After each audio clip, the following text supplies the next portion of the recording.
कहानी का शीर्षक है विक्रम बेताल की प्रारंभिक कहानी। विक्रम बेताल की प्रारंभिक कहानी कुछ इस प्रकार है। बहुत समय पहले की बात है। उज्जयिनी नाम के राज्य में राजा विक्रमादित्य राज किया करते थे।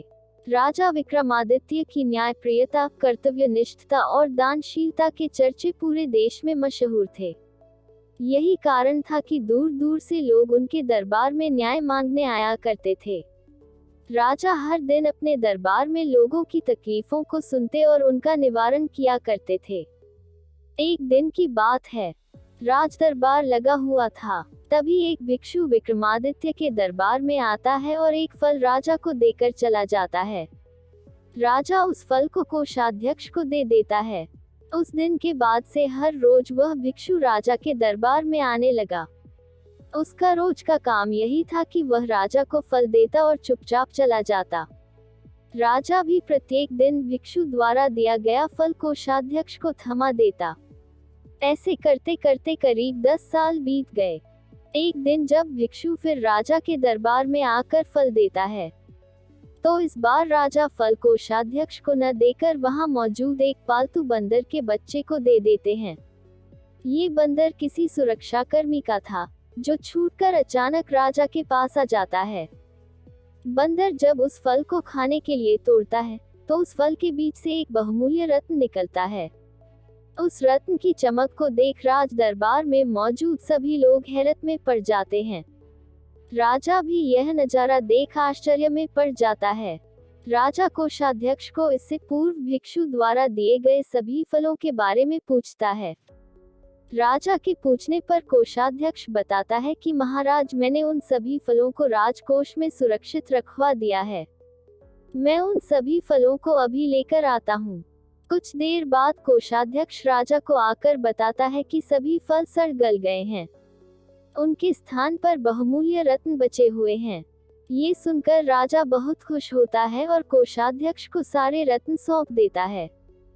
अगली बार जब भिक्षु फल लेकर दोबारा विक्रमादित्य के दरबार पहुंचता है, तो राजा कहते हैं, भिक्षु, मैं आपका फल तब तक ग्रहण नहीं करूंगा जब तक आप यह नहीं बताते कि हर दिन आप इतनी बहुमूल्य भेंट मुझे क्यों अर्पित करते हैं।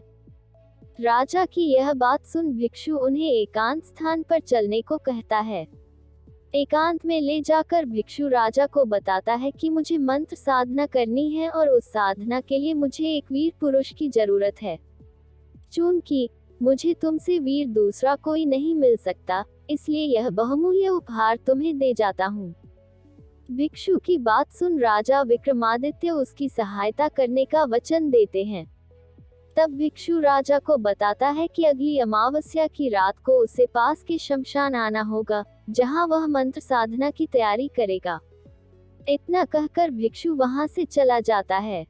अमावस्या का दिन आते ही राजा को भिक्षु की बात याद आती है और वह वचन के अनुसार शमशान पहुंच जाते हैं। राजा को देख भिक्षु बहुत प्रसन्न होता है। भिक्षु कहता है, हे राजन, तुम यहाँ आए, मैं बहुत खुश हुआ कि तुम्हें तुम्हारा वचन याद रहा। अब यहाँ से पूर्व की दिशा में जाओ, वहाँ एक महाश्मशान मिलेगा।